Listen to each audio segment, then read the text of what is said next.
নমস্কার বন্ধুরা, innovation cards YouTube চ্যানেলে আপনাদের প্রত্যেককে স্বাগত জানাই। গপ্প মিনিট থেকে সম্প্রতি শরৎচন্দ্র চট্টোপাধ্যায়ের অসাধারণ শর্ট স্টোরি মেজ দিদি আসছে।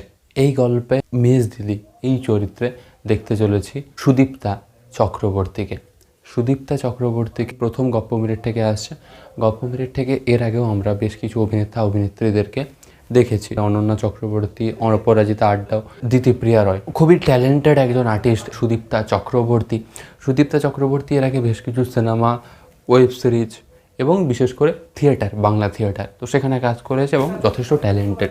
মেজ দিদি এই ক্যারেক্টারটার মধ্যে একটা ভীষণ রকম সেট রয়েছে। আমরা বুঝতেই পারছি এই চরিত্রের মধ্যে একটা দৃঢ়তা রয়েছে, একটা দৃঢ়চেতা মনোভাব রয়েছে, সর্বোপরি একটা ভীষণ বড় মন রয়েছে।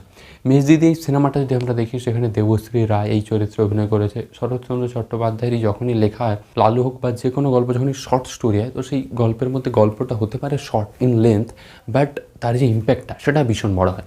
এই গল্পের ক্ষেত্রেও আমরা ইম্প্যাক্ট, প্রভাব সেটা ভীষণ দেখতে হবে এবং সুদীপ্তা চক্রবর্তী এই চরিত্রটাতে খুব ভালোভাবেই জাস্টিস করতে পারবে।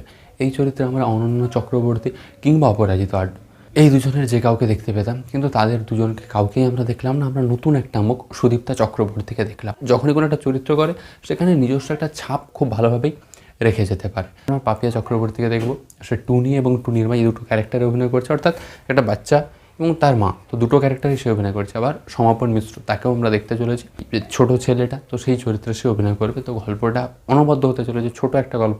এর যে বিজিএম সেটা আউটস্ট্যান্ডিং, সেখানে আমরা প্রদ্যুৎ চ্যাটার্জির কারুকার্য দেখতে পাবো। বীরদা গল্পটা ন্যারেট করবে। আবারও একটা খুব ভালো গল্প আমরা গপ্প মিনিট ঠেক থেকে আশা করছি।